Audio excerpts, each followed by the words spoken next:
জঙ্গলের জীব জানোয়ারগুলা চতুর্দিক দিয়ে বসে গেল। ওই অবস্থায় হাসান বসরি গেছেন। যাওয়া মাত্রই দেখা গেল হিংস্র জানোয়ারগুলা তারা আবার যার যার জায়গা মতো চলে গেল। হাসান বসরি বলতেছেন রাবেয়া বসরিকে, ও আল্লাহর ওলিয়া, জঙ্গলের বাঘ ভাল্লুক তোমাকে শ্রদ্ধা করলো, সম্মান করলো, তোমার তাজিম করলো, পাশে বসা থাকলো, আর আমি এত বড় জালেম কোত্থেকে আসলাম? আমি আসা মাত্রই ওরা চলে গেল। ঘটনা কি? রাবেয়া বসরি হাসান বসরিকে বলতেছেন, আপনি কি খাইয়াইছেন? কই রুটি আর গোশত। কত গোশত খাইছেন? যাদের গোশত আপনি নিজের দাঁত দিয়ে কামড়ায় খাইছেন, ওরা আপনারে দেখলে তো ভয় পাবেই। উত্তর পেয়ে গেছেন। আল্লাহর ঘর বাইতুল্লাহর দিকে উনি সফর করেছেন, রাবেয়া বসরি সফর করেছেন, যাইতেছেন আল্লাহর ঘর। আল্লাহর ঘর বাইতুল্লাহ যায় হাজির, ডাক দিয়া বলতেছেন, মালিক আমি তো ঘর দেখতে আসি না, আমি আসছি ঘরের মালিককে দেখার জন্য। সুবহানাল্লাহ। আল্লাহ পাক রব্বুল আলামিন কই রাবেয়া অন্তর ইলহাম করে দিলেন, তুমি কি দুনিয়াটা ধ্বংস করে দিতে চাও? তোমার কোনো আবদারে দুনিয়ার যদি ক্ষতি হয় দায় ভার কিন্তু তোমার উপরে যায় পড়বে। মুসা আমি আল্লাহর কাছে আমাকে দেখতে চেয়েছিল, কি হয়েছে তুমি কি তা জানো না? মুসা বলেছিল, মালিক তোমার এক নজর দেখবো। আমি বলেছিলাম লান্তারানি লান্তারানি লান্তারানি, আমি আল্লাহকে দেখা যায় না। দুনিয়াতে কোনো মানুষের চোখে আমি এতটুকু পাওয়ার দেই নাই যেই পাওয়ারে আমি আল্লাহকে দেখে সইতে পারে। মুসা তারপর বলছিল, না গো মালিক, এরপরও দেখতে মন চায়। আল্লাহ পাক রব্বুল আলামিন জিব্রাইল আমিনকে বলেছিলেন, জিব্রাইল আমার মুসা বারবার শুধু আমি আল্লাহকে দেখতে চায়। যতই আমি তারে বুঝাই, বুঝ মানে না। যাও তোর পাহাড়ের যত প্রাণীরা আছে ওদেরকে সরে যেতে বলো। জিব্রাইল আমিন তোর পাহাড়টা খালি করে দিলেন। সাপের কাতারে সাপ, বিড়ালের কাতারে বিড়াল, সিংহের কাতারে সিংহ, পিঁপড়ার কাতারে পিঁপড়া, তোর পাহাড়টা খালি করে দিচ্ছে। স্পেশাল ফেরেশতার বাহিনী আল্লাহ পাঠায় দিছে। মুসা নবীর নিয়ে জিব্রাইল হাজির হয়েছে। মুসা নবী দেখতেছে, সব লাইন ধরে যায়। কিরে তোরা কই যাও? প্রাণীদের জবান খুলে গেল। কই মুসা গন্ডগোল ঘটাইয়া তুমি নিজে এখন জানো না। জিব্রাইল আমিন কয়, নবী গো এমন এক আবদার করে বসছেন, এখন এরপরে কি হবে আমি জিব্রাইল নিজেও জানি না। শুধু এতটুকু জানি আল্লাহ বলেছেন এতটুকু এরিয়াকে আমি একোয়ার করে নেই, যেই এরিয়াটার ভিতরে আমার আল্লাহর নূরের তাজাল্লি পড়বে। সুবহানাল্লাহ জোরে কোন। এতটুকু এরিয়ার ভিতর থেকে সব প্রাণীকুল সরায় যেন আমি একোয়ার করে নিই। মুসা নবী এবার দৃশ্য দেখে ভয় পেয়ে গেলেন।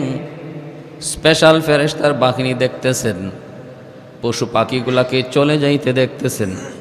মুসা ভয় পেয়ে বলতেছেন, জিব্রাইল এত বড় ঘটনা ঘটবে আমি বুঝতে পারি নাই রে জিব্রাইল, আমি আমার দাবি উড্ড করলাম। জিব্রাইল কয়, নবী গো আর সুযোগ নাই, যা সিদ্ধান্ত হওয়ার হয়ে গেছে, এখন শুধু অপেক্ষা করার টাইম। সুবহানাল্লাহ জোরে কোন। এখন শুধু দেখার টাইম, অপেক্ষা করার টাইম, উড্ড করার আর টাইম নাই। কারণ মালিক আপনারে বারবার বলেছে লান্তারানি না, আমি আল্লাহকে দুনিয়াতে দেখা যায় না, জান্নাতে আমাকে দেখার মতো চোখ তোমাকে দিব। সুবহানাল্লাহ। জান্নাতে আমি আল্লাহ তোমাদেরকে চোখের মধ্যে এমন পাওয়ার দিয়া দিব যেই পাওয়ারে আমাকে দেখে সইতে পারবা। এরপরে তুর পাহাড়ের মধ্যে আল্লাহর নূরের তাজাল্লি পড়ল। তুর পাহাড়টা জলে সাই হয়ে গেল। জ্বলন্ত আগুনের ভিতরে মুসা নবীও জ্বলতেছে। এবার আল্লাহ কয়ে, রে আগুন, আমার মুসা বুঝে নাই, এজন্য আবদার করেছে সাবধান, তুই আমার মুসার পশম পর্যন্ত জ্বালাবি না। আগুন সব জ্বালায়া সাই করে দিল, কিন্তু মুসা কালিমুল্লাহর একটা পশম জ্বলল না। বেহুশ হয়ে পড়ে আছেন। আল্লাহ পাক জিব্রাইল ডাকা, জিব্রাইল আমার মূসাকে হুঁশ ফিরাও। মূসা নবী হুঁশ ফিরার পর আল্লাহর কুদরতি কদমে সিজদায় পড়ে গেছেন, মালিক আমার ভুল হয়ে গেছে, মাফ করেন। জিব্রাইল কয় ৭০,০০০ নূরের পর্দা থেকে মাত্র একটা পর্দা আল্লাহ সরাইছে। সুবহানাল্লাহ। জান্নাতে পুরা ৭০,০০০ পর্দাই আল্লাহ সরাইয়া দিবে। এরপরও কোনো জান্নাতি বেহুশ হবে না, আল্লাহ চোখে ওই পাওয়ার দিয়ে দিবেন। মেমোরি কার্ডে যতটুকু লোড নেওয়ার আছে শক্তি, এতটুকু, এর বেশি নিলে পরে অ্যাকসেপ্ট করবে না। আল্লাহ প্রতিটা মানুষের দিল, দেমাগ, চোখ, কান, এই সব কিছুর একটা লিমিট দিছেন। এর বাহিরে কিছু করা যাবে না, করলে পরে এটার ক্ষতি হবে। দাঁত দিয়া কামড় দেওয়ার যদ্দূর শক্তি আছে এদ্দুরই আল্লাহ দিয়ে দিছেন, এর বেশি চেষ্টা করবেন দাঁত ভাঙবে, ঠিক না? কান দিয়া শুনবো আমরা, কতটুকু জায়গা থেকে শুনবো এতটুকুর একটা লিমিট আল্লাহ দিয়ে দিছেন। দেমাগ কদ্দূর পর্যন্ত চিন্তা করে উঠতে পারবো আল্লাহ দিয়ে দিছেন লিমিট, এর বাহিরে যাবেন পাগল হয়ে যাবেন। এজন্য আল্লাহ বলে তাফাক্কারু ফি খালকিল্লাহ, তাফাক্কারু ফি খালকিল্লাহ ওয়ালা তাতাফাক্কারু ফি যাতিল্লাহ। আমি আল্লাহ তোমাদের দেমাগের মধ্যে এতটুকুই ক্ষমতা দিয়েছি, যেই ক্ষমতার দ্বারা তোমরা আমার সৃষ্টি জীব নিয়ে গবেষণা করবে, আমি আল্লাহকে পাবে। যখনই আমাকে নিয়ে ভাবতে শুরু করবে তখনই ব্রেন আউট হবে, কারণ এই ক্ষমতা তোমার ব্রেইন আমি দেই নাই। নাস্তিকরা নাস্তিক হয় কেমনে? ওই চিন্তা করে কয় আমাদেরকে আল্লাহ বানাইছে, তো আল্লাহরে কে বানাইছে? আমরারে বুঝলাম আল্লাহ বানাইছে, আল্লাহরে কে বানাইছে? আল্লাহকে কে বানাইছে এটার চিন্তা করে সমাধান বের করার মতো দেমাগে যোগ্যতা আল্লাহ সৃষ্টিগতভাবে কোনো মানুষকে দেয় নাই। অতএব এই জায়গায় চিন্তা করলেই নাস্তিক হবে।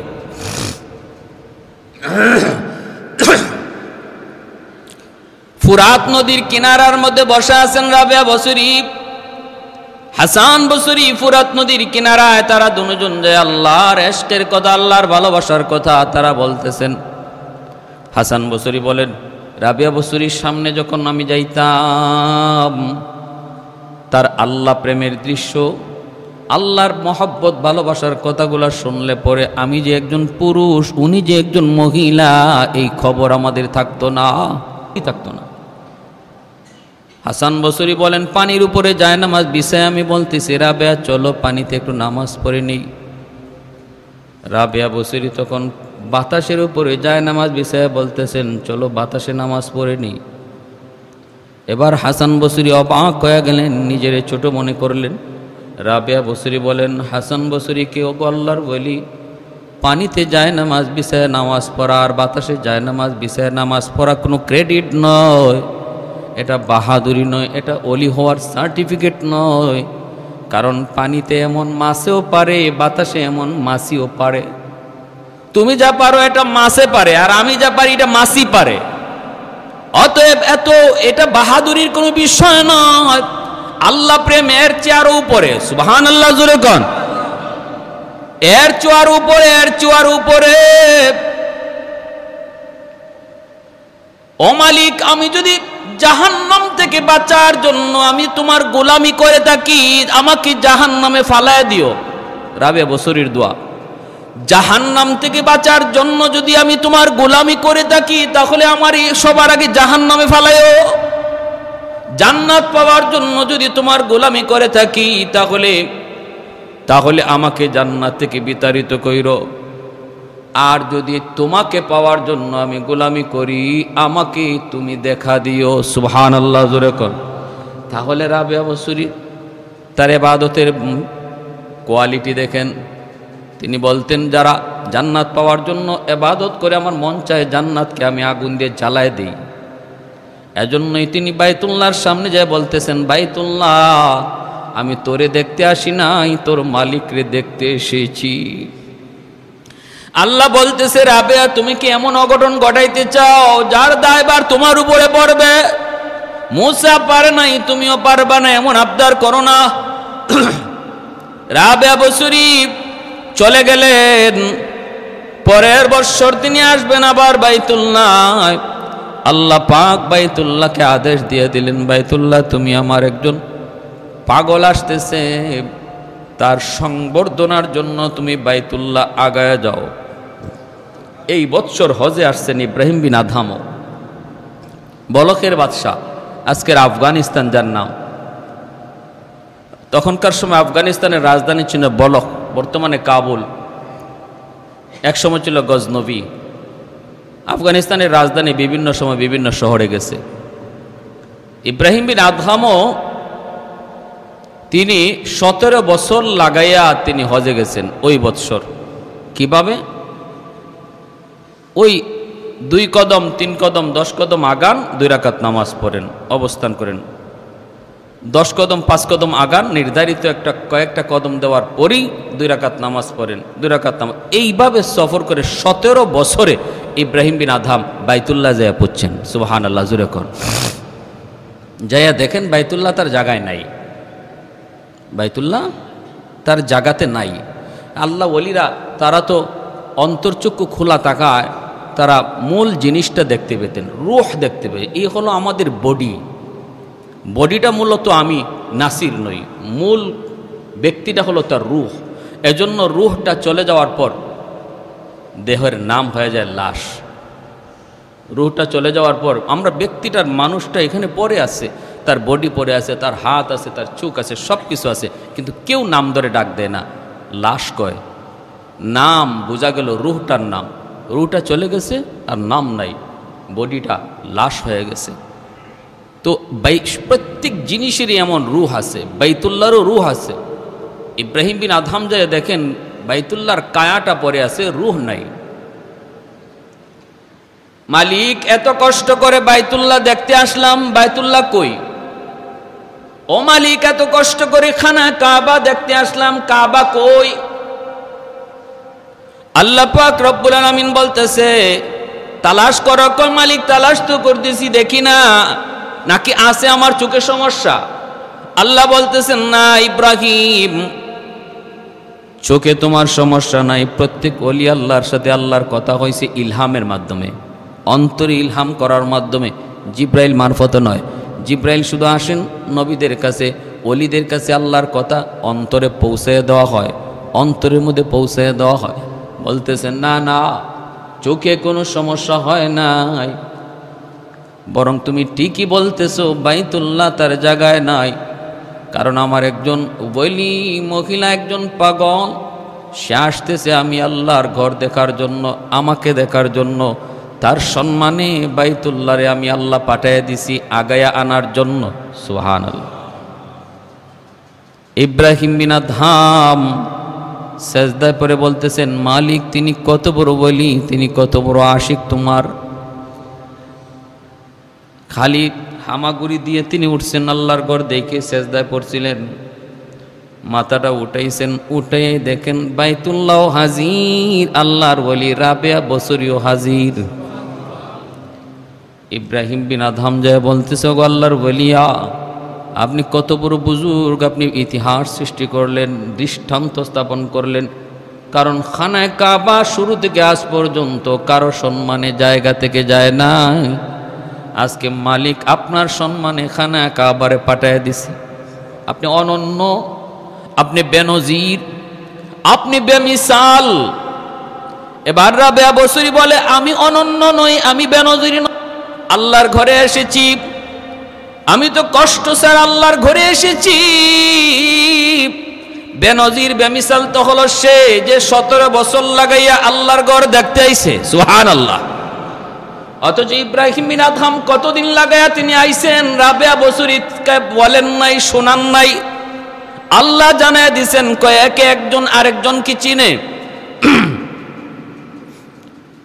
মানিকে মানিক চিনে, ওলি ওলিকে চিনে, আল্লাহওয়ালা আল্লাহওয়ালাকে চিনে।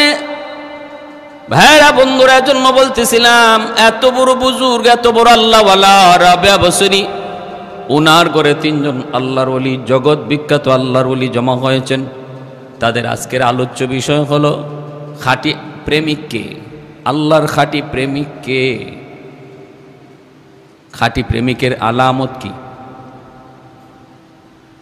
একথা বলতে হাসান বসরি বলেন আমি তো মনে করি আল্লাহ পাকের পক্ষ থেকে যখন কষ্ট দেওয়া হয়, যে সবর করে, আল্লাহ পাকের কষ্ট থেকে যার উপরে পরীক্ষা আসে সে হলো আল্লাহর ওলি। ওয়ালা নাবলুওয়ান্নাকুম বিশাইইন মিনাল খাউফি ওয়াল জু' ওয়া নাকসিম মিনাল আমওয়ালি ওয়াল আনফুসি ওয়াস সামারাত ওয়া বাশশিরিস সাবিরিন। আল্লাহ নিজে বলতেছেন যে যত বড় ওলি হবে তার উপরে আল্লাহর পরীক্ষা তত বেশি হবে।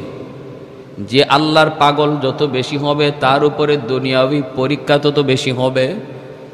একটার পর আরেকটা মুসিবত আসবে, বিপদ আসবে, সবর করবে আর আল্লাহ তার মাকাম মর্যাদা জান্নাতে বাড়াইতে থাকবে।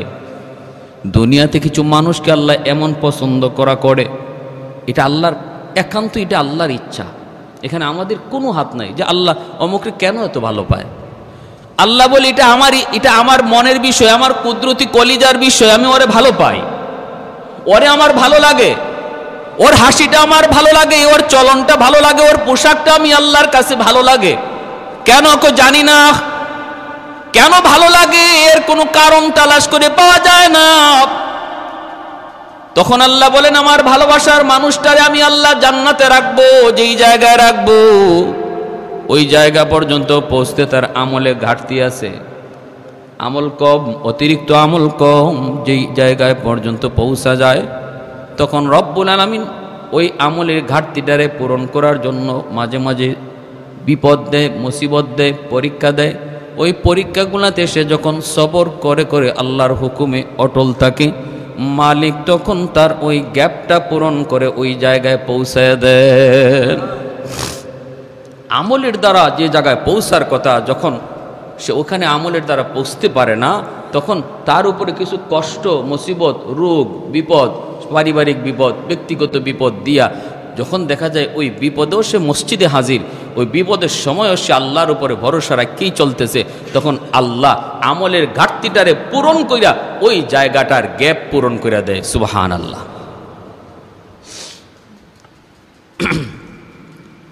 এইবার মালিক ইবনে দিনার বলে আমি তো মনে করি শুধুমাত্র বিপদ আসলেই নয়, বিপদ আসার পর যে সবর করবে, মেনে নিবে, খুশি মনে মেনে নিবে, সেও হলো আল্লাহর সত্যিকারের প্রেমিক। এভাবে এক একজনে এক একটা বলে। রাবেয়া বসরি কি বলতেছেন শুনেন। রাবেয়া বসরি বলেন আমি মনে করি সেই হলো সত্যিকারের প্রেমিক যার উপরে আল্লাহ বিপদ দেয়, মুসিবত দেয়, কষ্ট দেয়, এরপরে সে হাসি মুখে মাইনা নেয়, সবর করে। শুধু তাই নয়, বরং আল্লাহ পাকের দিদার দেখা মাত্রই সে সকল কষ্টকে হাসি মুখে আনন্দে গ্রহণ করে নেয়। যেমন ভাবে ইউসুফ আলাইহিস সালামকে দেখা মাত্র মিশরের নারীরা তাদের হাত কাটছিল, ওই হাত কাটার ব্যথা, রক্ত আর যন্ত্রণা ইউসুফ নবীকে দেখা মাত্রই যেমন তারা ভুলে গেল, তাদের চোখ দিয়ে পানি আসার কথা, কিন্তু ইউসুফ নবীকে দেখা মাত্রই আনন্দের হাসি হাসলো। কয় এই মানুষ যে আল্লাহর দেওয়া কষ্টকে আল্লাহ দেখা মাত্রই হাসি মুখে তার চেহারার কষ্টকে বিলীন করে দেয়, সেই হলো সত্যিকারের আশিক। তাদের আলোচনার আলোচ্য বিষয় কি, আর আমাদের এক জায়গায় বসলে আলোচ্য বিষয় কি হয়, আমাদের আলোচ্য বিষয় কি হয় আর কি হওয়া উচিত ছিল। আল্লাহু আকবার। ভাইরা আমার, ওয়াল্লাযীনা আমানু আশাদ্দু হুব্বাল লিল্লাহ। এজন্য আল্লাহ বলে ঈমানওয়ালারা যদি বলো আমি ঈমানদার, তাহলে তোমার অন্তরে সবচেয়ে বেশি ভালোবাসা থাকবে কার? আল্লাহর সবচেয়ে বেশি ভালোবাসা। তোমার সামনে দুনিয়া আসবে, কখনো তোমার সামনে আখেরাত আসবে। দুনিয়ার আখেরাতে যখন টক্কর বাজবে, তখন আল্লাহর ভালোবাসা অন্তরে বেশি থাকলে আখেরাতকে প্রাধান্য দিবা। দোকানে কাস্টমার চলে আসছে অথচ আজান শোনা গেছে, একদিকে শয়তান তোমার দোকানে কাস্টমার পাঠিয়ে দিয়েছে জামাত তরক করানোর জন্য। এবার তোমার সামনে পরীক্ষা, মহব্বত কার বেশি, মালের বেশি না মসজিদের বেশি? যার অন্তরে আল্লাহর ভালোবাসা বেশি সে বলবে আমার দোকানদারি এখন অফ, সে বলবে আমার এখন ব্যবসা করা অফ, লাভ নেওয়া বন্ধ, আমার আল্লাহ আমাকে ডাকতেছেন, তার ঘরে আমি মসজিদে যাই। সে প্রমাণ করলো, মুখে শুধু নয় কাজেও প্রমাণ করলো, মালিক আমার অন্তরে তোমার ভালোবাসা সবচেয়ে বেশি। এটা একটা উদাহরণ, এমন যতগুলি কাজ, যতগুলি বিষয় আমাদের সামনে আসবে। মুখে বলতেছি এটা আসল বলা নয়, কাজে প্রমাণ করে দেখাবো, এটা হলো দিলের বলা। আমি যদি কাজে প্রমাণ করে দেখাইতে পারি, ঠিক কিনা? হ্যাঁ, কাজে প্রমাণ করে দেখাইতে হবে। মালিক ইবনে দিনার আর শাকিক বলকি রহমতুল্লাহি আলাইহি ওনারা কেমন বুজুর্গ ছিলেন, আর হাসান বসরি যে আসছেন উনি কেমন, এই তিনজনের কথা ইনশাল্লাহ আগামী জুম্মায় বলবো। যে এই জগৎ বিখ্যাত তিনজন বুজুর্গ হাসান বসরি, মালিক ইবনে দিনার, শাকিক বলকি, এরা কেমন স্তরের বুজুর্গ ছিলেন। আসছেন কার কাছে? রাবিয়া বসরির ভাঙ্গা করে, রাবিয়া বসরির ভাঙ্গা করে। আলোচ্য বিষয় সত্যিকারের আশিক কে, ইনশাআল্লাহ শুনবো। আল্লাহ নবী বলেন, মান আহাব্বা লিল্লাহ ওয়া আবগাদা লিল্লাহ ওয়া আ'তা লিল্লাহ ওয়া মানা'a লিল্লাহ ফাকাদ ইসতাকমালাল ঈমান। যে আল্লাহকে বেশি ভালোবাসবে, আল্লাহর জন্যই ভালোবাসবে, আর আল্লাহর জন্যই কাউকে খারাপ জানবে, আল্লাহর পাওয়ার জন্য দান করবে, আর আল্লাহর জন্যই কাউকে দান করা থেকে বিরত থাকবে। চারটা কাজ। মহব্বত করবে কার জন্য? দুনিয়ার জন্য না। এর আমি ভালোবাসি, এর সাথে ভালোবাসা রাখলে হে আমার ব্যবসার লাইন ধরায় দিবে না, এজন্য না। তার সাথে আমি চলি এজন্য যে তার সাথে চললে একটু পাওয়ার দেখানো যাবে, কারণ সে এমপির পোলা, এ চেয়ারম্যানের পোলা, এর সাথে চললে আমার এই লাভ, এই ধরনের ভালোবাসার কথা না। ভালোবাসি কি জন্য? তার সাথে চললে, তারও ভালোবাসলে আমার নামাজের প্রতি আগ্রহ বাড়ে, তারে ভালোবাসলে আমি দেখছি আল্লাহওয়ালাদের প্রতি আমার মহব্বত বাড়ে, উলামায়ে কেরামের প্রতি শ্রদ্ধা ভক্তি বাড়ে, এজন্য আমি তার সাথে চলি, তারে মহব্বত করি। এই হলো 1 নম্বর গুণ। দ্বিতীয় হলো একজনে খারাপ জানে, তার সাথে চলে না। মুসলমান সালাম কালাম বন্ধ করা যাবে না, কিন্তু তার সাথে চলা, সঙ্গ দেয়া, এটা ভিন্ন বিষয়। এখানে বুঝার বিষয় আছে। এখানে আমাকে অবশ্যই মাপতে হবে কার সাথে আমি চলবো। যদি বুঝি তার সাথে চললে পরে আমার নামাজের মধ্যে গাফলতি আসে, তার সাথে চললে পরে উলামায়ে কেরামের প্রতি আমার আরও খারাপ ধারণা আসে, কারণ সে মাঝে মাঝে এরকম আলেম উলামা সম্পর্কে, মসজিদ ইমাম, মুয়াজ্জিন, মাদ্রাসার উস্তাদ, তাদেরকে নিয়ে একটু কটাক্ষ করে কথা কয়, আর ওর সাথে চললে আমার এই কথাগুলো শুনতে হয়। এজন্য আমি ওর সাথে চলা বন্ধ করে দিলাম। এই বন্ধ করাতে আল্লাহ খুশি। এটা নবী বলতেছেন, আমান আবগাদা লিল্লাহ, আমি তাকে ভালো পাই না দ্বীনের খাতিরে, আল্লাহর জন্য, আর কোনো খাতিরে নয়। তার সাথে চলি না এজন্য নয় যে এর সাথে চললে আমার দুনিয়ার কোনো ফায়দা হচ্ছে না, এর সাথে চললে আমার 2 টাকা আয় হচ্ছে না, এজন্য ওর সাথে চলা বাদ দিই নাই।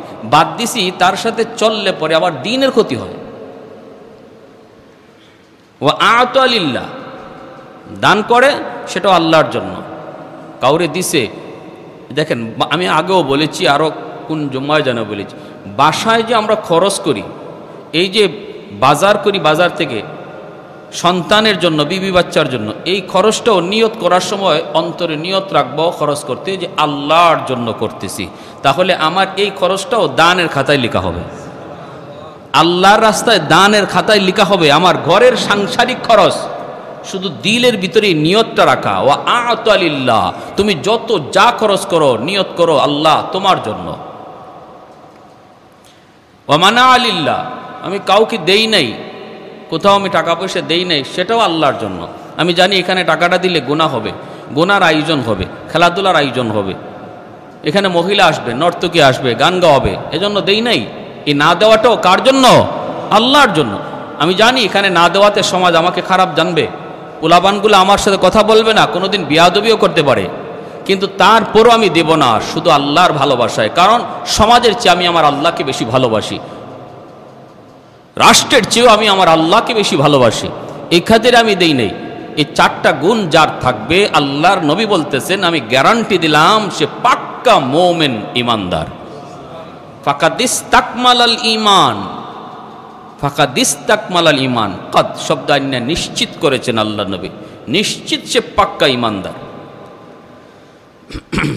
এজন্য ভাইয়েরা আমার, খাঁটি আল্লাহওয়ালা চিনতে হবে, খাঁটি বুজুর্গ চিনতে হবে। আর পীর দাবি করাটাই এত সহজ কথা নয়, বুজুর্গ দাবি করাই এত সহজ কথা নয়। আমাদের সমাজে তো এখন অলি গলিতে পীর পাওয়া যায়, অলি গলিতে চিপায় চাপায় পীর পাওয়া যায়। কে নাকি খেলাফতি দিয়ে দিছে, ওখানে যায়, ও এক জঙ্গল থেকে খেলাফতি দিয়ে দিছে, ওই চিপার থেকে এই চিপায় খেলাফতি চলে আসছে। হেও আবার বৃহস্পতিবারে কিছু লোক নিয়ে মজমা বসে, সেও আবার মুরিদ বানায়, হেও আবার কি বানায়, মুরিদ বানায়। পানিবাত হয়ে গেছে, সস্তা। হ্যাঁ, কি ছিল আল্লাহওয়ালাদের জিন্দিগি, আর এটারে আমরা কই নিয়ে যাইতেছি। আল্লাহ তুমি সহি বুঝদান করো, বলি আমিন। সারা জীবন এমনও জানি আমি, আমার চোখের সামনে গিটার বাজাইছে, গান বাজাইছে, কলেজে পড়ছে, মাদ্রাসা বারান্দায়ও যায় নাই, হে নাকি খেলাপতি পাইছে, কে নাকি তারে খেলাপতি দিছে। এখন মুখে নাই দাড়ি, ফিসাব, দুদিন পরে আপনাদেরকে মুরিদ করবে, দাওয়াত দিবে, সাপ্তাহিক জলসা করবে, ধ্বংস করে ফেলতেছে, নষ্ট, গোটা সমাজ নষ্ট। এরা ইমানের ডাকাত। সাবধান, আমল কম করি কিন্তু আকিদা, বিশ্বাস, চিন্তা চেতনা, ধারণা সহি করি। ইতিহাস জানেন খাঁটি আল্লাহওয়ালাদের, তারা কি পাওয়ার নিয়ে, কি ধরনের আল্লাহর মহব্বত নিয়ে তারা চলতো, আর আমরা এটারে কই নিয়ে যাচ্ছি। আল্লাহ আমাদেরকে সহি বুঝদান করুন। যারা সুন্নত পড়ি নাই 4 রাকাত কাবলার জুমা করুন।